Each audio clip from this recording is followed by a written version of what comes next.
Hello everyone, and welcome back to Rules as Written Character Builds.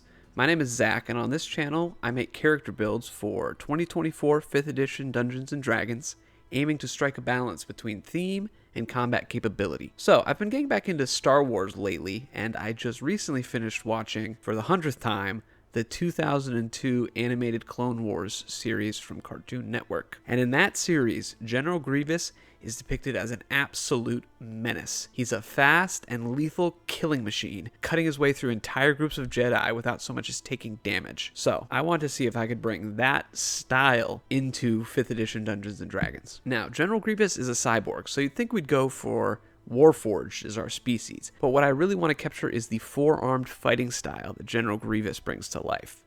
And there's one species that actually has in-game mechanics for 4 limbs, and that is the Thri-Kreen. Thri-Kreen get this feature called secondary arms. You have 2 slightly smaller secondary arms below your primary pair of arms. The secondary arms can manipulate an object, open or close a door or container, pick up or set down a tiny object, or wield a weapon that has the light property. So with this feature, we'll be able to wield more than 2 weapons at once, as long as 2 of them are light. Now, let's get into the build. With these videos, I focus only on features that either play into the character fantasy or are necessary for the mechanical play of the build. For this reason, you'll often see me skip over class features. That's just me trying to stay on course and keep these videos to a reasonable length. Now, let's take a look at the ability scores for this build. This is going to be a strength build, like I said, so we're going to go with the following spread. Strength of 15, Dexterity of 13, Constitution of 15, Intelligence of 12, Wisdom of 8, and Charisma of 8. For our background, we're going to go with Mercenary Veteran. General Grievous was a powerful warrior before joining the Separatist Alliance, so this is going to reflect that. This is also a non-player's handbook background, which means we're going to be choosing our own ability score increases and our own origin feat. For our ability score increases, we're going to put a +2 into our strength to bring it up to 17, and a +1 into our constitution to bring it up to a 16. And then for our origin feat, I just wanted to keep it simple and pick up tough for an extra 2 hit points per level. Along with our 16 constitution and the D10 fighter hit dice, we're actually going to have a pretty healthy set of hit points with this build. For equipment, we'll be wearing heavy armor and wielding a short sword and a scimitar in our secondary arms, as well as a halberd in our primary arms. Being a bug creature encased in a suit of steel armor is going to give us the same aesthetic as General Grievous, aka 4 arms, very clanky. While we won't actually have mechanical parts like the true cyborg Grievous, I think this is a fitting fantasy stand-in for a sci-fi character. Now, as for the roadmap, this is actually a super simple build.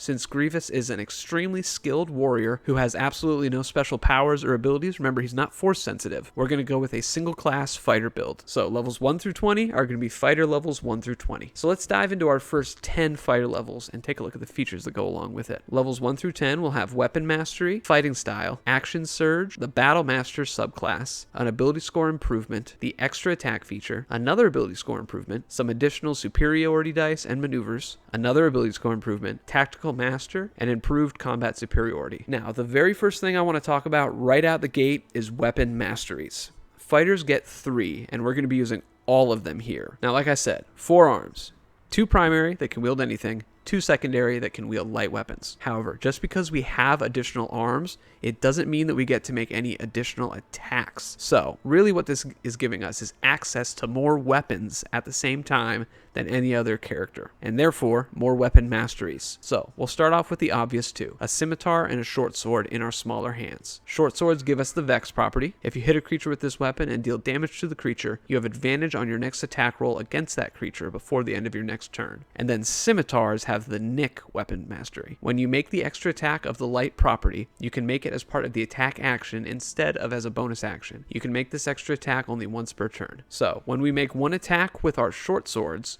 we then make an additional attack with our scimitar as part of the same action, basically giving us extra attack at level 1. And for our third weapon mastery, we are going with the halberd. Halberds give us the cleave mastery property. If you hit a creature with a melee attack using this weapon, you can make a second attack roll with the weapon against a second creature within 5 feet of the first that is also within your reach. On a hit, the second creature takes the weapon's damage, but don't add your ability modifier to that damage unless that modifier is negative. You can make this extra attack only once per turn. Now, I know, General Grievous is known for wielding 4 one-handed swords, lightsabers, not a 2-handed polearm, but when I looked at it mechanically, I loved the idea of mixing a reach weapon with some light one-handed weapons. Also, this lets us access both cleave and nick, which both can give extra attacks on the same action. As of now, we only get one attack on our attack action, so we can't attack with all three of our weapons in the same turn. But this does create some interesting versatility, where we have two forms of attack. We have our reach weapon with its 10-foot reach, where if there are two creatures within 5 feet of each other, we can hit one and cleave into the other. Or we have our light weapons with their 5-foot reach that can make 2 attacks anytime. So we sort of have this layer in our combat where if creatures are within 10 feet of us but not 5, we'll be doing some cleaving. If they get in close, we'll be hitting them with the light weapons. Now, if this doesn't vibe with you and you'd rather keep to the spirit of 4-weapon General Grievous, I totally understand. Just take mastery in longswords instead, and you can wield 2 longswords and 2 light weapons. This won't have as many attacks as this build, but as you get later into the levels and you start getting extra attack upon extra attack and action surge, you can totally spread those attacks out across all the weapons, keep the aesthetic alive. But for the rest of the video, we're looking at halberd, scimitar, short sword. Now, we also get our fighting style at level 1, and since we are dual wielding with our small arms, we're just going to go ahead and pick up 2-weapon fighting. When you make an extra attack as a result of using a weapon that has the light property, you can add your ability modifier to the damage of that attack if you aren't already adding it to the damage. Alright, now at fighter level 2, we're going to get action surge. You can push yourself beyond your normal limits for a moment. On your turn, you can take 1 additional action, except the magic action. Once you use this feature, you can't do so again until you finish a short or long rest. Starting at level 17, you can use it twice before a rest, but only once on a turn. Now, this is good burst as always, just like every fighter build, but for this build specifically, it's nice at this level because we can use our first action to attack with the glaive, activating cleave for an extra attack onto a second target, and then we can use our action surge to attack with our light weapons, then use nick to make another attack as part of that action surge action. So that means that we're going to have 4 attacks at level 2 when we activate action surge.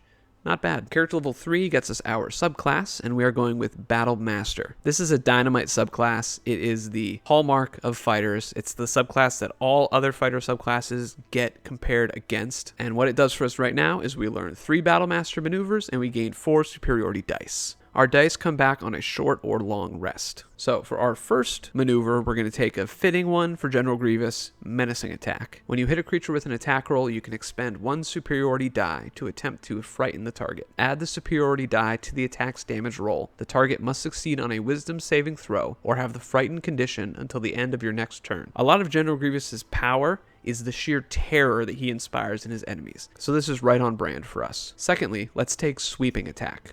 When you hit a creature with a melee attack roll using a weapon or an unarmed strike, you can expend 1 superiority die to attempt to damage another creature. Choose another creature within 5 feet of the original target and within your reach. If the original attack roll would hit the second target, it takes damage equal to the number you roll on your superiority die. The damage is of the same type dealt by the original attack. I see this as our version of when General Grievous spins his lightsabers, potentially hitting multiple enemies. It also works really well because if you have a second creature within 5 feet and you're using this, you'll also be able to use cleave from your pole arm, so you can hit the first creature, do a little damage to the second one, a sweeping attack, and then hit the second creature with the cleave attack. And if you want to burn the dice, you can even make that cleave a sweeping attack, and you can hit each target twice, pretty much. If anybody plays Arms Warriors in World of Warcraft Classic, sweeping strikes. Alright, and for our last maneuver, I want to take one that I've actually never used before. This will be the first time.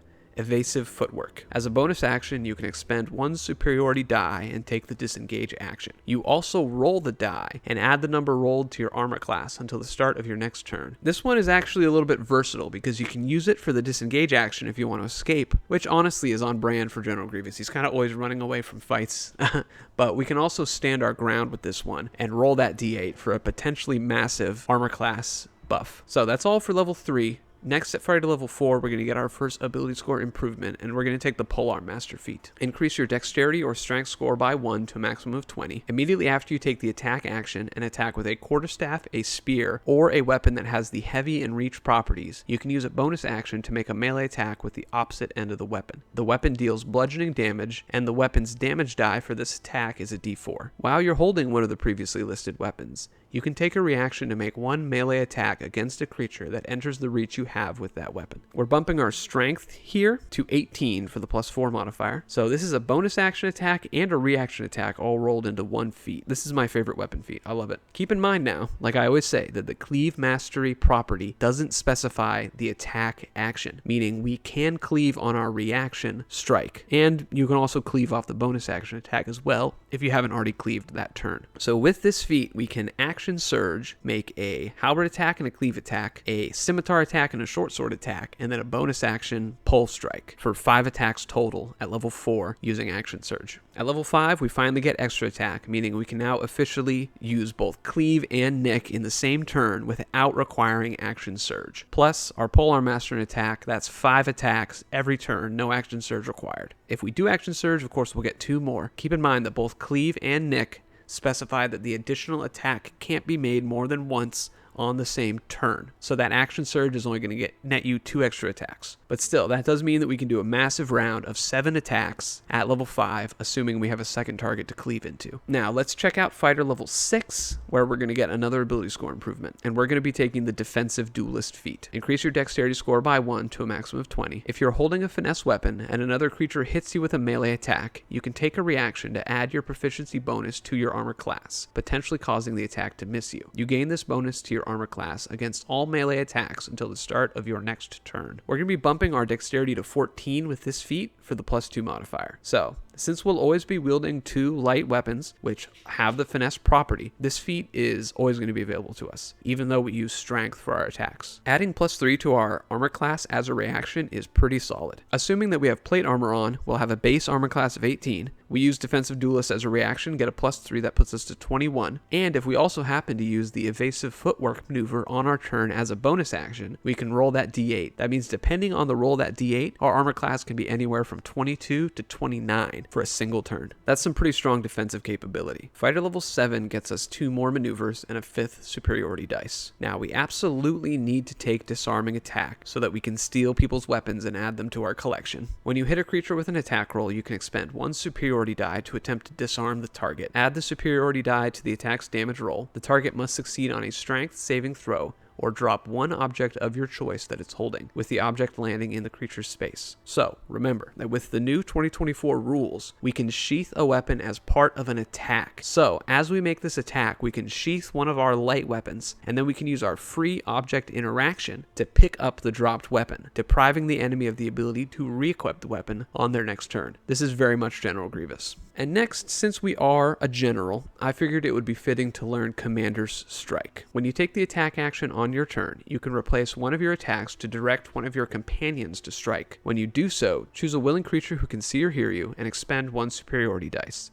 The creature can immediately use its reaction to make 1 attack with a weapon or an unarmed strike, adding the superiority die to the attack's damage roll on hit. So this is a fun maneuver in concept, but it's really only useful if the ally can do more damage than you can with a hit. So save it for someone like a rogue with sneak attack, or maybe like a ranger with hunter's mark, maybe a heavy weapon master barbarian, anybody that's doing more damage than you per hit. Also, this got a buff. In the 2014 version, you had to give 1 of your attacks and a bonus action. Now it's just 1 of your attacks. So I thought I'd include it because it's better than it was before. Speaking of heavy weapon master, at fighter level 8, we'll get another ability score improvement, and we're going to be taking the heavy weapon master feat. Increase your strength score by 1 to a maximum of 20. When you hit a creature with a weapon that has the heavy property, as part of the attack action, the weapon deals extra damage equal to your proficiency modifier. Immediately after you score a critical hit, or reduce a creature to 0 hit points with a melee weapon, you can make 1 attack with the same weapon as a bonus action. We're going to bring our strength up to 19 with this feat. The extra proficiency bonus damage on our halberd attacks is very nice. However, notice that it only applies to attacks on the attack action, so our reaction and bonus action attacks won't benefit from this additional damage. Fighter level 9 gets us a dynamite feature, Tactical Master. When you attack with a weapon whose mastery property you can use,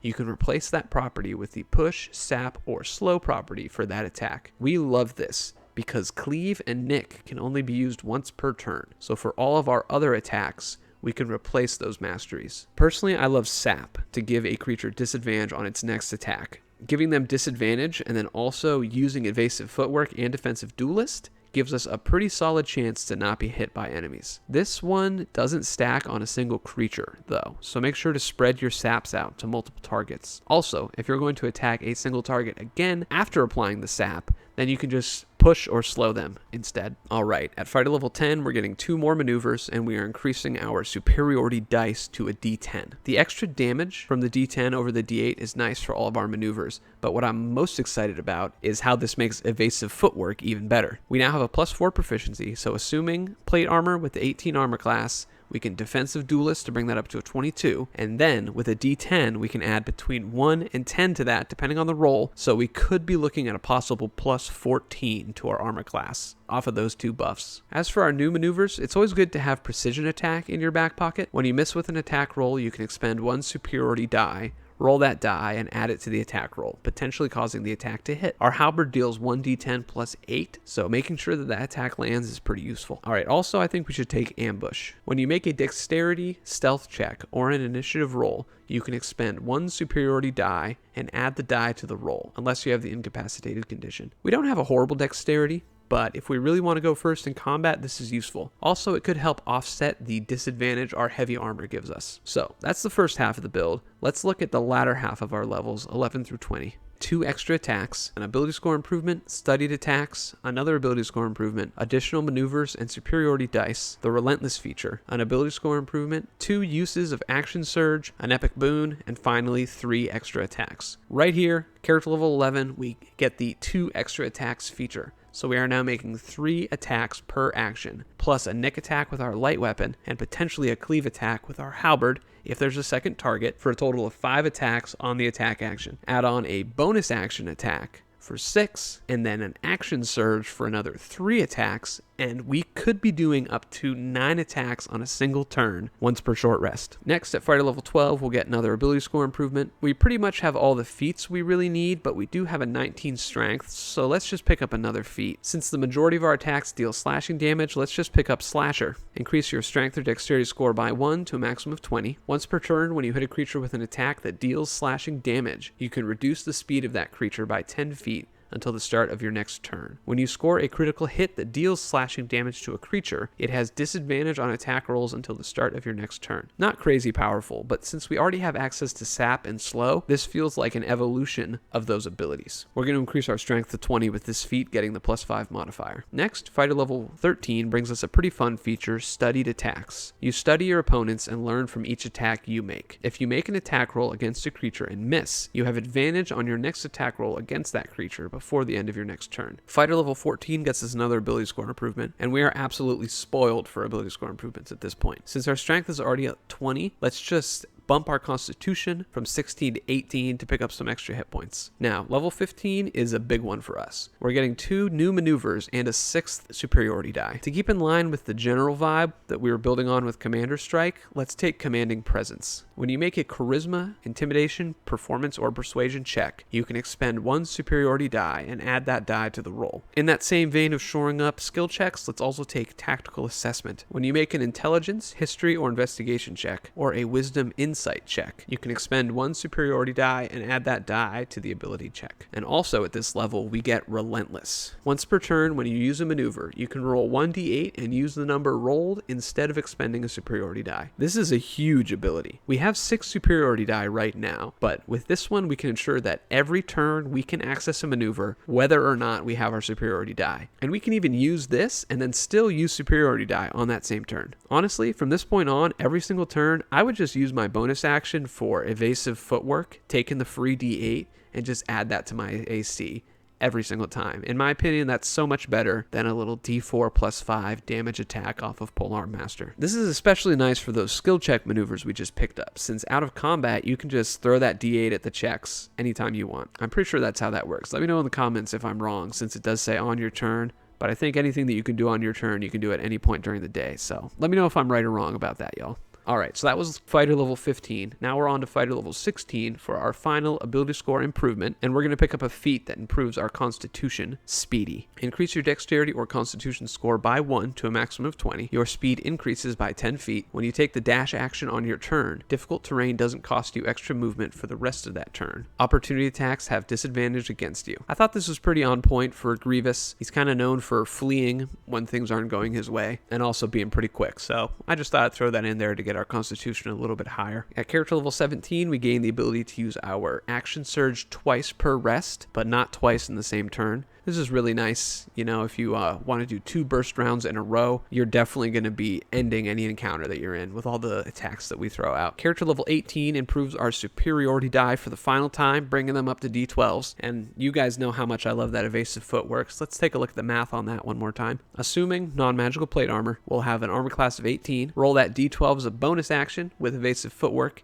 Can increase that by up to 12, and then add defensive duelist on top of that. Our proficiency bonus is now +6, so that means that we are looking at an increase of between 7 and 18, meaning that our armor class is potentially 25 to 36, depending on the roll of that D12. Absolutely huge. I did not intend for this to be an armor class build, but we definitely have that capability baked in here. Alright, 2 more levels left. Let's run through them real quick. Fighter level 19 gets us an epic boon feat, and since we make so many attacks and we're such an offensive powerhouse, let's pick up the boon of combat prowess. Increase one ability score of your choice by 1 to a maximum of 30. When you miss an attack roll, you can hit instead. Once you use this benefit, you can't use it again until the start of your next turn. Let's increase our constitution to 20 with this feat for the +5 modifier. It's kind of funny that we ended up with a 20 con, considering that General Grievous is coughing all the time, but we are trying to recreate 2002 Clone Wars General Grievous, which is before he had his lungs crushed by Mace Windu and developed the cough. So this version of Grievous has a great constitution. Anyway, fighter level 20, we get 3 extra attacks, meaning that every attack action will now make 4 attacks. Add in the nick attack and the cleave attack and a polearm master bonus action attack, and that is 7 attacks per turn. Use one of our action surge charges for another attack action to throw 4 more attacks in there, and we're looking at a grand total of 11 attacks at level 20, which we could do 2 turns in a row thanks to our 2 uses of action surge per short rest. And that's the build. When I started this build, I didn't realize how masterful this character would turn out to be. I thought I would just be doing a classic dual wielder, but once I realized that we could take advantage of both cleave and nick in the same turn, thanks to the Thri-Kreen's secondary arms feature, I just really fell in love with the build. This is definitely the build with the most attacks that I've ever made. I don't know about most damage. We're not using any on-hit spells or anything like that. This is just a straight-up fighter, but if you find yourself with some magical halberd and some magical short swords, maybe a couple flame-tongue short swords, who knows, you can be doing a lot of damage with this build.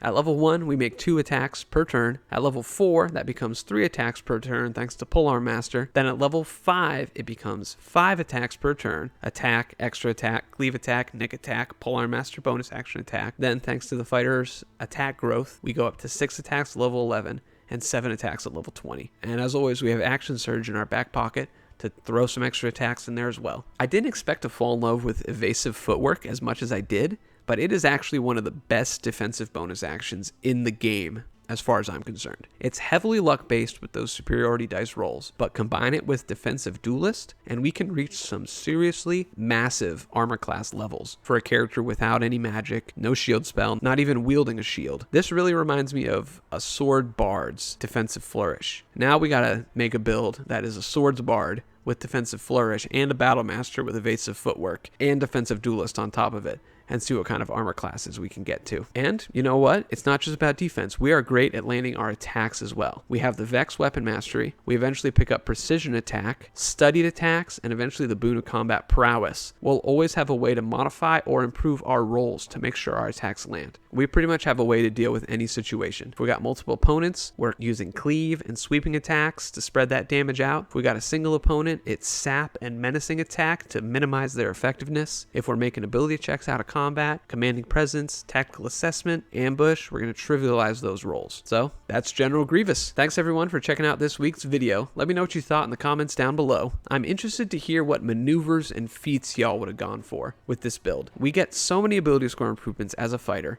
And once we start getting into the teens and we have our main feats locked down, polearm master, heavy weapon master, it's kind of hard to choose what to take. So let me know in the comments down below what feats you would have taken that I didn't. And also let me know what maneuvers you would have liked to take, because after a while we just had so many I wasn't sure what to grab. But anyway, come back every Monday for more Dungeons & Dragons content. Thanks again, and I'll see y'all next week.